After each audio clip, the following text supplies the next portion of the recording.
So, what kind of coach are you? A lot of coaches have information, right? They got drills. They can show them off. A lot of coaches can kick way better than even their own athletes. But are you the kind of coach that shows the information in a big room, and the 10% that really know how to focus and pay attention and can mimic what you're doing then become, really good fighters, and the rest of the class are, they just never quite get it, or it's not quite 100%. That happens more than you'd think. A lot of teams have, or schools, I wouldn't say teams so much, but the average school usually has one or two really good fighters or POOMSE athletes, and the rest of them are just marginal, right?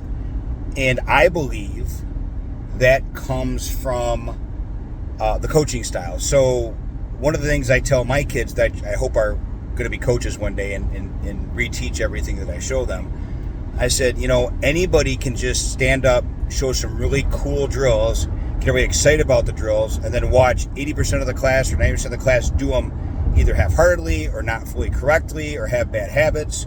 And instead of being exhausted with trying to correct them or break it down, just the top 10% are adapting and actually doing it, which is, and it's the same 10% that probably do really good in school or really good in certain things, or they're just more apt to learn or copy or mimic or just really want it, right? So I tell my coaches and anybody I help is, the key isn't the information. The information you can get. The key is if not everybody in the room, I've got like a 70% rule. If at least 70% aren't doing it the right way, whether it's, as good as you want to be, but doing the right things, then we keep dropping it down a gear and get more fundamental until the majority of the group are doing the right things, and then we build back up to the more difficult portions of the drill. So the key is, can you get everybody to understand and slow them down to get them to go through the motions that will give them the most benefit, which will ultimately give them the best technique, which will ultimately make them good when they start engaging, when they're sparring. Or again, same thing with POOMSE. The biggest problem with POOMSE is many schools are okay with using one hand, not using both hands, not having the right timing. Your hand's supposed to stop with your things you can teach from a weight belt. I mean, you can teach using both hands as a weight belt in POOMSE. You can teach having your hands and feet stop together in POOMSE. You can drill stances in different directions in POOMSE as a white, yellow, green belt, whatever, and get that down and not rush.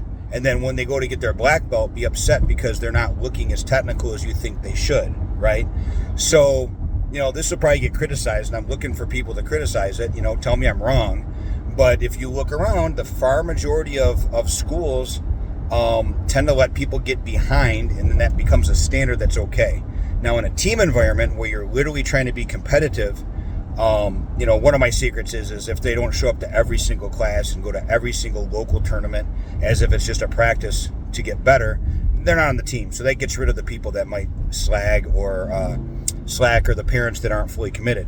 But once we have a room of committed athletes, the goal is, whether they're brand new, whether they have challenges, whether they're autistic, whether they have, I don't care, how well they fight when I put them on the team. I only care how hard they train and if they can become coachable. So that's just me. But I'm just telling you, from my observation, the majority of places, whether it be Taekwondo schools or just about any discipline, it turns out to be a culture of letting, if people resist or don't quite pick up what's going on fast enough, nobody stops the boat. Or that old adage, I'll turn this bus around if you don't, nobody turns the bus around. Nobody. Especially when you're 2-3 hours in the drive.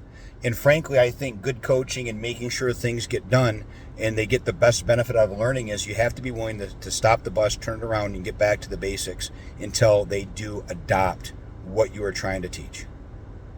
Give me your thoughts.